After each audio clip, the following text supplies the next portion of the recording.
Hello, good morning. तो आज की क्लास में हम पढ़ने वाले हैं नंबर सिस्टम। नंबर सिस्टम को एक बार हम पढ़े थे, लेकिन उसको आज फिर से एक बार हम रिवाइज करेंगे। जैसा कि नंबर सिस्टम से मतलब ही होता है कि क्या है, पूरा एक सिस्टम है। इस प्रकार से ह्यूमन बॉडी में सिस्टम होते हैं, उसी प्रकार से क्या है, ये भी एक तंत्र है। आइए इसको हम समझते हैं। सबसे पहले लिखा हुआ है अंक। अंक क्या होता है? तो 0 से लेकर 9 तक 10 अंक होते हैं, जिनकी सहायता से हम कोई भी नंबर लिखते हैं। बिना अंक के नंबर को लिखना पॉसिबल नहीं है।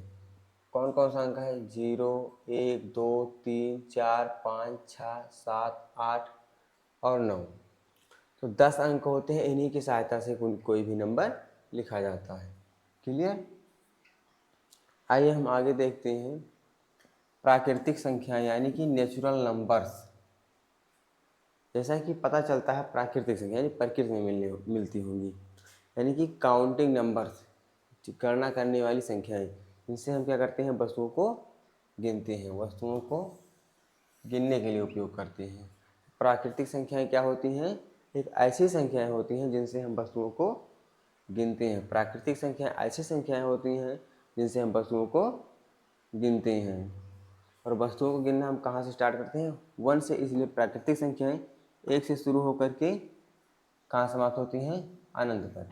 यानी कि हम अगर वस्तुओं को गिनते जाएं, ढेर सारी वस्तु हो तो हम ऐसे गिनते ही जाएंगे। इसलिए प्राकृतिक संख्याएं 1 से शुरू होकर के अनंत पर समाप्त होती हैं। क्लियर?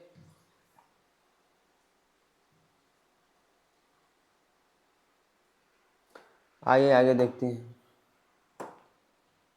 आगे दिया हुआ पूर्ण संख्याएं, जिसको बोलते हैं होल नंबर्स। अब पूर्ण संख्याएं क्या हैं? जब हम प्राकृतिक संख्याओं में 0 को सम्मिलित कर लें। प्राकृतिक संख्याएं कहाँ से स्टार्ट होती हैं? 1 से। और 1 से ये भी स्टार्ट है, ऐसा नहीं कि 1 से इसमें इनफाइनाइट तक नहीं है। तो 1 से लेकर अनंत तक प्राकृतिक संख्याएं तो है ही, लेकिन इसमें 0 को भी सम्मिलित कर लिया गया है। 0 क्या कर लिया गया है? उसको भी इंक्लूड कर लिया गया, सम्मिलित कर लिया गया है। प्राकृतिक संख्याओं के साथ साथ इसमें 0 भी सम्मिलित हो जाने के बाद इसको हम क्या बोलते हैं? पूर्ण संख्याएं। इसको हम W से प्रदर्शित करते हैं और नेचुरल नंबर को N से प्रदर्शित करते हैं। पूर्ण संख्याएं 0 से स्टार्ट होती हैं और कहाँ समाप्त होती हैं? अनंत पर। 0 से लेकर अनंत तक क्या होती हैं? पूर्ण संख्याएं। अब देखिए पूर्णांक। पूर्णांक क्या है? तो पूर्णांक जो पूर्ण संख्याएं होती हैं 0 से लेकर अनंत तक, उसी में जब हम माइनस वाली संख्याएं यानी क्या होती है? निगेटिव नंबर्स, ऋण संख्याएं सम्मिलित कर लेते हैं, उसको क्या बोलते हैं? पूर्णांक। देखिए जैसे अब देखिए यहाँ पर ये क्या है? धन संख्याएं हैं। यहाँ से लेकर के यहाँ तक ये पूरी ऋणात्मक संख्या है, -1 से अनंत तक। सेम उसी प्रकार से +1 से इधर अनंत तक रहेगा। और यहाँ पर क्या है? बीच में 0 0 है।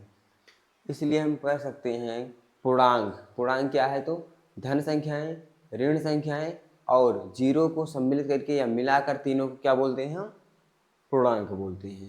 पूर्णांक में धन संख्याएं, ऋण संख्याएं और 0 होता है। क्लियर? परमीय संख्याएं, रेशनल नंबर्स, वह संख्याएं जिन्हें हम P/Q के रूप में लिख सकते हैं। जिन्हें हम क्या कर सकते हैं? P/Q के रूप में लिख सकते हैं। लेकिन Q का मान 0 नहीं होना चाहिए। जहाँ पर P/Q लिखा हुआ P/Q, इसमें Q is not equal to 0, यानी Q is not equal to 0। Q जो है 0 के बराबर नहीं होना चाहिए। Q का मान कभी भी 0 नहीं हो सकता है। और P/Q क्या है? पूर्णांक है। पूर्णांक का मतलब क्या होता है? धन संख्याएं, ऋण संख्याएं और 0। इसका मतलब है कि P/Q धन ऋण 0 हो सकते हैं, लेकिन क्यू जीरो नहीं हो सकता है। इस प्रकार हम कह सकते हैं क्यू का मान जीरो को छोड़कर बाकी हम पी व क्यू को कुछ भी लिख सकते हैं। क्यों? क्योंकि धन संख्याएं ऋण संख्याएं दोनों सम्मिलित हैं इसमें और जीरो भी इंक्लूड है। आइए देखते हैं, जैसे 2/3 -2/3। अब देखिए यहाँ पर 2 और 3 धनात्मक संख्याएं हैं, जबकि -2 ऋण संख्या है और 3 धन संख्याएं हैं। ये भी परिमेय संख्या है और ये भी परिमेय संख्या है, क्योंकि यहाँ पर क्यू का मान हर जो है जीरो नहीं है, बल्कि दोनों में क्या है 3 है। यहाँ भी क्या है 1 है। तो यहाँ पर जीरो तो हो सकता है क्योंकि धन संख्या ऋण संख्या और जीरो तीनों आता है, लेकिन क्यू का मान जीरो नहीं होना चाहिए। क्यू का मान जीरो ना होकर तो क्या है 1।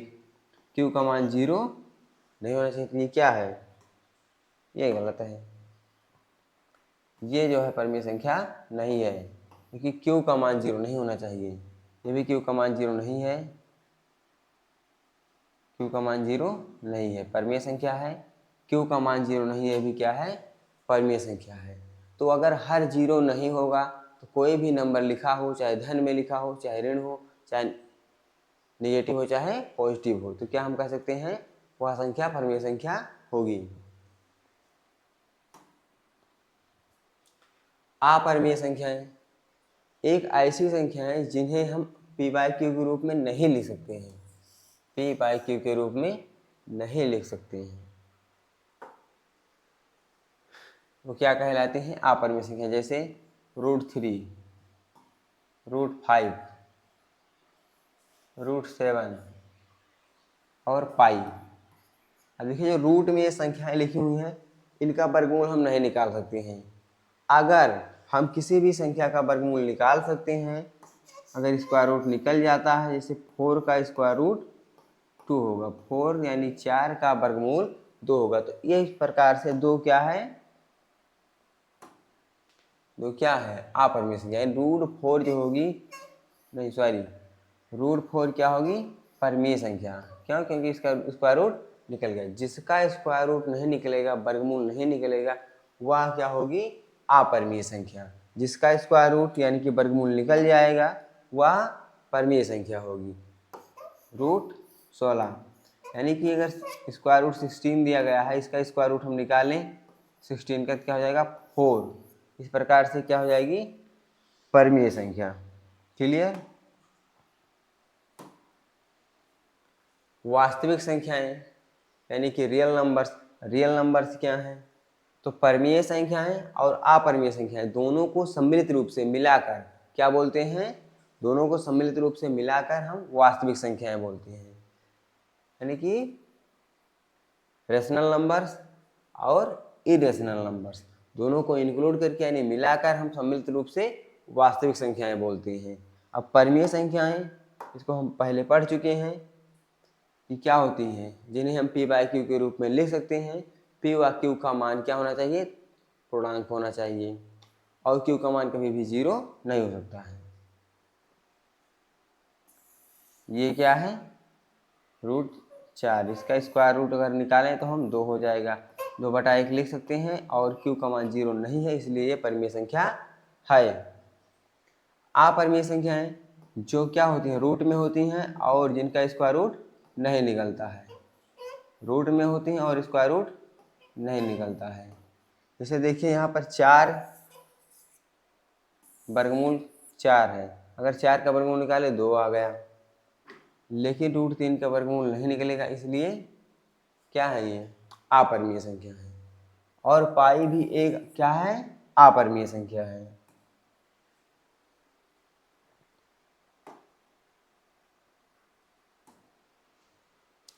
भाज्य संख्याएं कंपोजिट नंबर्स। भाज्य संख्याएं यानी कंपोजिट नंबर्स वह संख्याएं जिसमें 2 से अधिक संख्याओं से पूरा पूरा भाग चला जाता है। मतलब अगर हम कोई भी संख्या है तो उसको हम लेकर 1 से पहाड़ा पढ़ना शुरू करें हम, तो केवल क्या होगा 2 का गुणनखंड ना हो, बल्कि 2 से ज़्यादा क्या हो, 2 से ज़्यादा संख्याओं के पहाड़ा में आए, आइए देखते हैं। जैसे एक जो है केवल एक के पहाड़ा में आएगा और किसी का पहाड़ा पढ़ेंगे तो एक नहीं आएगा। 2, अगर हम पहाड़ा पढ़ना स्टार्ट करें तो जो 2 है एक के पहाड़ा में आएगा और 2 के पहाड़ा में आएगा। 3 जो है एक का पहाड़ा में आता है और 3 के पहाड़ा में आता है। 4 में अगर बात करें तो 1 से भाग जाएगा, 2 से और 4 से। या फिर हम कह सकते हैं 4 जो है 1 के पहाड़ में आएगा, 2 और 4 के पहाड़ में आएगा। या फिर 1, 2 व 4 से भाग इसमें चला जाएगा। 5 यानी 5 1 के पहाड़ में आएगा और 5 से आएगा, यानी कि 1 से भाग चला जाएगा और 5 से भाग चला जाएगा। अब अगर इसमें हम बात करें तो जिनके केवल 2 गुणनखंड है, यानी जिसमें 2 ही संख्याओं से भाग गई हो और ज़्यादा संख्याओं से भाग ना गई हो, तो वो क्या हो जाएगी? अभाज्य। तो भाज्य क्या होगा? तो भाज्य वही होगा जिसमें 2 से अधिक संख्याओं से भाग गया हो। जैसे 4 में क्या है? 1 से भी भाग गया, 2 से और 4 से, तीनों से भाग जाता है, 1, 2 व 4 से। अब 6 में 1 से भी भाग जाएगा, 2 से भी, 3 से भी, 6 से भी, इसीलिए 2 से अधिक संख्याओं से भाग गया है, इसलिए 6 क्या है? भाज्य संख्या है। तो भाज्य संख्या वही संख्या होगी जिसके 2 से अधिक गुणनखंड हो, या फिर हम कह सकते हैं जिसमें 2 से अधिक संख्याओं से क्या हो? भाग चला जाए या पहाड़ा में आ जाए। क्लियर? अब है अभाज्य संख्याएं, यानी जिनके केवल 2 गुणनखंड हों। वह संख्याएं जिसमें केवल 2 संख्याओं, एक व स्वयं से भाग चला जाता है, एक व स्वयं से भाग चला जाता है। जब किसी संख्या में उसी संख्या से और 1 से भाग चला जाए तब हम क्या कहेंगे? उसको अभाज्य संख्या कहेंगे। जैसे यहाँ पर लिखा हुआ है 2, 1 में तो केवल 1 से गया है, तो इसको हम ना तो अभाज्य है ना तो भाज्य है, क्योंकि दोनों के डिफिनेशन में नहीं आता है। भाज्य का मतलब है कि जो क्या हो? 2 से अधिक संख्याओं से भाग जाए, लेकिन इसमें तो 1 से गया है। और अभाज्य का मतलब इसमें केवल 2 संख्याओं से भाग जाए, तो इसमें केवल 2 संख्याओं से भाग गया है। 5 में भी 1 और 5 से भाग जाएगा, 7 में भी केवल 1 और 7 से भाग जाएगा। इस प्रकार से ये सभी संख्याएं क्या होंगी? अभाज्य। अभाज्य संख्या क्या होगी? 2, 3, 5, 7। सबसे छोटी अभाज्य संख्या 2। सबसे छोटी भाज्य संख्या इसमें कौन सी होगी? यानी कि जो 2 से अधिक संख्याओं के पहाड़ा में है। तो 4, यानी 4 के कितने गुणनखंड होंगे? अगर 4 के हम बात करें तो 4 के कितने गुणनखंड होंगे? 1 से भाग जाएगा 4 में, 2 से भी जाएगा और 4 से भी। तो 4 कितने गुणनखंड हैं? 4 में कितने संख्याओं से भाग जा रहा है? तो 3। इस प्रकार से सबसे छोटी भाज्य संख्या 4, सबसे छोटी भाज्य संख्या 4, सबसे छोटी अभाज्य संख्या इसमें 2 है। क्या है? 2, क्योंकि 2, 3, 5, 7 और भाज्य में बात करें तो 4, 6, 8, 9, इस प्रकार से भाज्य संख्याएं चलेंगी। तो सबसे छोटी भाज्य संख्या 4, सबसे छोटी अभाज्य संख्या 2।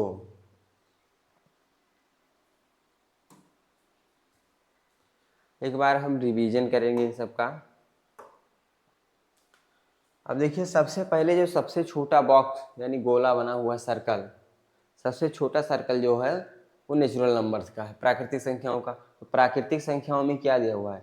1, 2, 3, 4, 5 टू कहाँ तक? इनफाइनाइट, यानी कि 1 से लेकर के अनंत तक जो दिया गया उस गोले में क्या लिखा हुआ? Natural number. नेचुरल नंबर के गोले में यानी सर्कल में 1 से लेकर के अनंत तक के नंबर हैं। तो 1 से अनंत तक क्या हो गया? प्राकृतिक संख्याएं। अब दूसरा जो सर्कल है उसमें लिखा हुआ होल नंबर्स। अब होल नंबर्स के सर्कल में हम देखते हैं क्या क्या लिखा हुआ है। तो होल नंबर के सर्कल में बात करें हम, 0 आएगा, 1 2 3 4 5 टू इन्फिनिट। तो अगर होल नंबर बात करें तो होल नंबर क्या है, 0 से लेकर के अनंत तक क्या है, होल नंबर यानी पूर्ण संख्याएं हैं। 0 से अनंत तक पूर्ण संख्याएं, क्योंकि होल नंबर वाले में 0 से अनंत तक दिया गया है। उसके बाद इंटीजर्स। अब इंटीजर्स में क्या क्या आते हैं, तो इंटीजर्स में 0 से अनंत तक और माइनस में 1 2 3 4 5 इनफाइनाइट, यानी निगेटिव नंबर्स, ऋण संख्याएं। 0 से लेकर के अनंत तक और ऋण संख्याएं, इन दोनों को मिलाकर, इन सब को मिलाकर इंटीजर्स कहते हैं। क्योंकि इंटीजर्स वाले में ये कंप्लीटली दिया गया है निगेटिव नंबर्स और 0 से इनफाइनाइट तक, तो क्या हो जाएगा, इंटीजर्स, पूर्णांक। सबसे बड़ा सर्कल जो है रेशनल नंबर का है। अब ये सभी संख्याएं जो भी हैं वो सभी क्या हैं, रेशनल नंबर्स हैं। तो रेशनल नंबर्स में क्या क्या आएगा, अगर हम बात करें तो प्राकृतिक संख्या है, नेचुरल नंबर, ये भी क्या है, रेशनल नंबर है। होल नंबर, ये भी रेशनल नंबर है, क्योंकि रेशनल नंबर में ही सभी अंदर में है ना, उसी के तो वृत्त में है, इसलिए रेशनल नंबर इंटीजर्स भी है, होल नंबर भी है, नेचुरल नंबर भी है। अगर बात करें हम, नेचुरल नंबर क्या है, होल नंबर है। होल नंबर क्या है, इंटीजर्स है। इंटीजर्स क्या है, रेशनल नंबर है। इस प्रकार से हम कह सकते हैं। जैसे मान लीजिए कोई पूछता है हमसे कि क्या सभी प्राकृतिक संख्याएं होल नंबर हैं, तो हाँ हम कह सकते हैं, क्योंकि इसी वाले सर्कल के अंदर में है, तो यानी सभी होंगे। क्या सभी होल नंबर इंटीजर्स हैं, तो हाँ इस प्रकार से कह सकते हैं, सभी इंटीजर्स रेशनल नंबर हैं, तो हाँ सही है। क्लियर। लेकिन सभी रेशनल नंबर इंटीजर्स हैं तो नहीं है, क्योंकि देखो ये दोनों बाहर हो गए, इंटीजर्स में नहीं आए। लेकिन सभी इंटीजर्स, सभी होल नंबर, सभी natural number, natural number rational number में ही इंक्लूड हैं। क्लियर। तो जब भी हम बात करें इस तरीके से, सबसे पहले n नेचुरल नंबर, उसके बाद w होल नंबर, उसके बाद इंटीजर्स, उसके बाद रेशनल नंबर। तो यहाँ हम एक बात देखते हैं क्लियरली कि यहाँ से इसको, ये सभी नेचुरल नंबर होल नंबर हैं, सभी होल नंबर इंटीजर्स हैं, सभी इंटीजर्स रेशनल नंबर हैं। इस प्रकार से तो यहाँ को हम जाएंगे तो सभी पढ़ेंगे हम। जैसे हम कहेंगे कि ये जितने भी सभी हैं रेशनल नंबर हैं तो सही है। अगर कोई पूछता है कि क्या ये सभी जो हैं रेशनल नंबर हैं, तो सही है। क्या यन है, यन जो है, सभी यन जो है डब्लू में रहेगा, यानी कि नेचुरल नंबर इसमें क्या कहते हैं, होल नंबर में रहेगा, तो हाँ रहेगा। तो पहले वाला जो भी होगा इसको पूरा, सभी, सभी एन डब्लू में है, सभी एन आई में है, सभी एन आर में है। इस प्रकार से हम पढ़ सकते हैं, सभी डब्लू आर है, सभी आई आर है। इस प्रकार से हम पढ़ सकते हैं।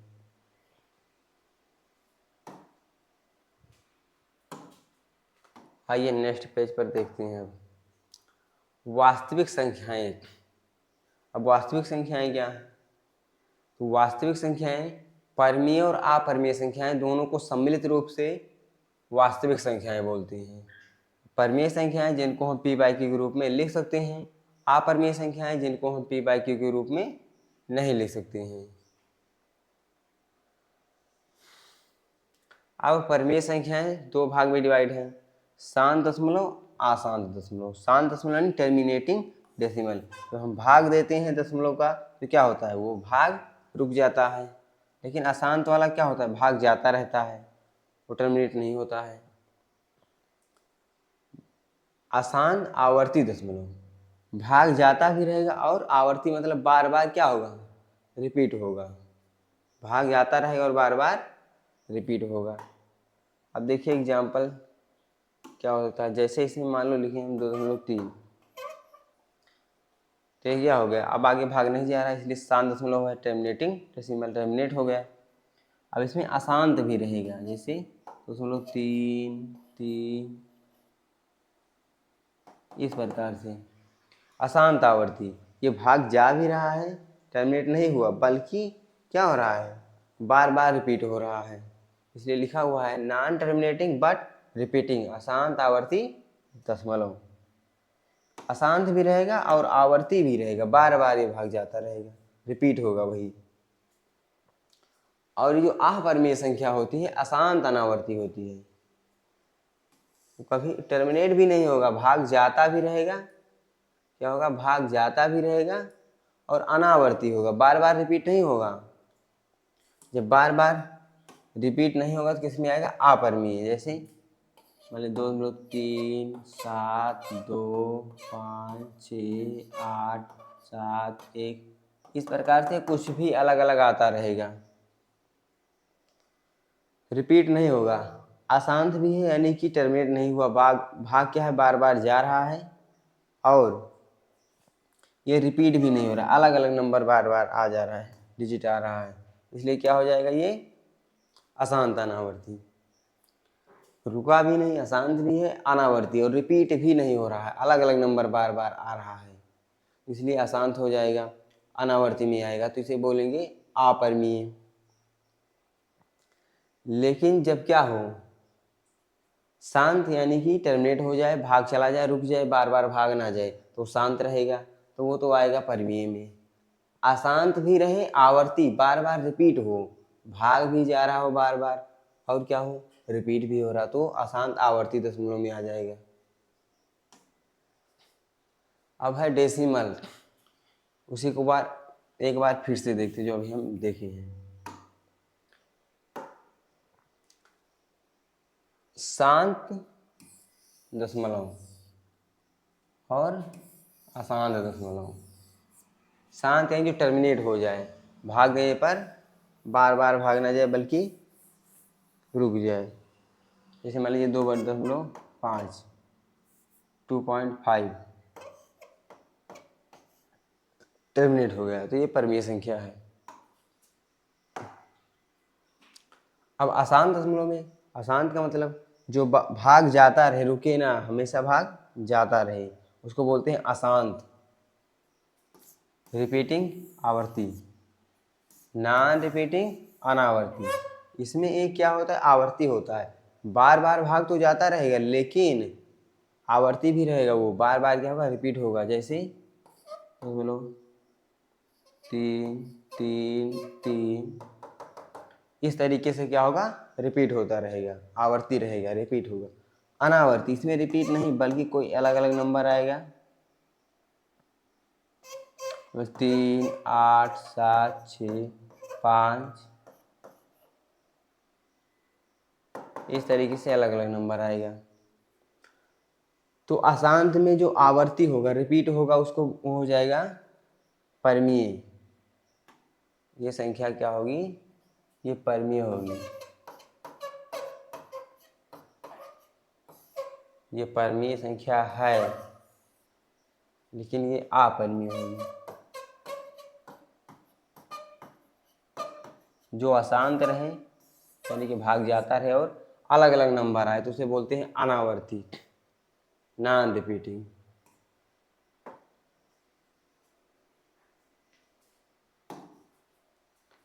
सम संख्याएं, ऐसी संख्याएं जिनमें क्या होता है, 2 का पूरा पूरा भाग चला जाता है। ऐसी संख्याएं जिसमें 2 का पूरा पूरा भाग चला जाता है, और भाग पूरा पूरा चला जाने का मतलब है शेष नहीं बचता है, उसे क्या बोलते हैं, सम संख्याएं। या फिर जिनका इकाई अंक, लास्ट डिजिट 0 2 4 6 8 क्या हो, 0 2 4 6 8 हो, वो क्या कहलाती है, सम संख्याएं। और जैसे मान लो कोई बड़ी संख्या लिखी है हम, 5 4 6 0 9 2, लास्ट डिजिट क्या है, 2, तो ये क्या हो जाएगी, सम संख्याएं। नेक्स्ट नंबर 5 8 2 9 2 1, लास्ट डिजिट क्या है, 1, तो ये क्या है, विषम संख्याएं। क्योंकि लास्ट डिजिट यानी कि यूनिट डिजिट हमेशा आना चाहिए 0 2 4 6 8। अगर ये संख्याएं आएंगी यूनिट डिजिट या फिर लास्ट डिजिट में तो क्या हो जाएगी, सम संख्याएं। और ये सम संख्याओं के एग्जाम्पल 2 4 6 8 इस प्रकार से चलता रहेगा ये। तो अगर लास्ट में 0 2 4 6 8 है तो वो सभी संख्याएं क्या होंगी, सम संख्याएं होंगी। क्या होंगी, सम संख्याएं होंगी। विषम संख्याएं और नंबर्स, ऐसी संख्याएं जिसमें 2 का पूरा पूरा भाग नहीं जाता है उन्हें विषम संख्याएं कहते हैं। जब क्या हो, 2 का पूरा पूरा भाग ना जाए, शेष बच जाए, उसको क्या बोलते हैं, विषम संख्याएं। ओड नंबर्स जैसे 1 3 5 7 9 11 13 15 17 इसी प्रकार से आगे भी चलता रहेगा। अब दोनों में रिलेशन दिया गया है इवन और ओड में। जब हम इवन प्लस इवन और ओड प्लस ओड करते हैं तो क्या होता है। अब देखो इवन प्लस इवन करेंगे हम,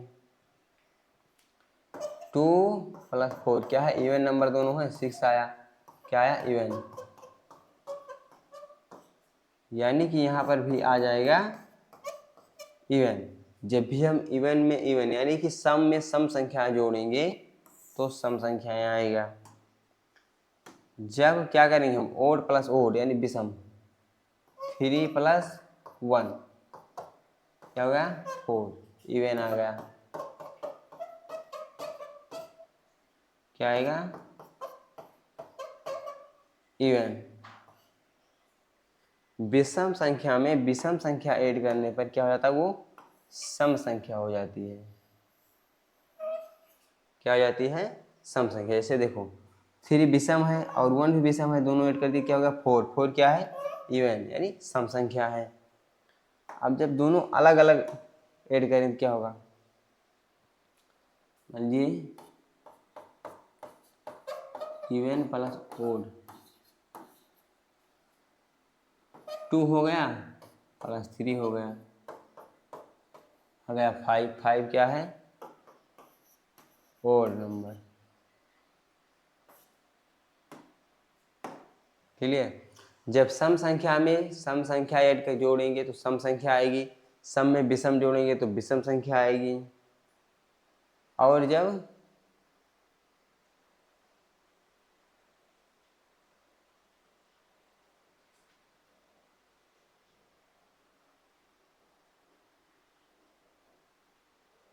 ओड में ओड जोड़ेंगे तो सम संख्या आएगी।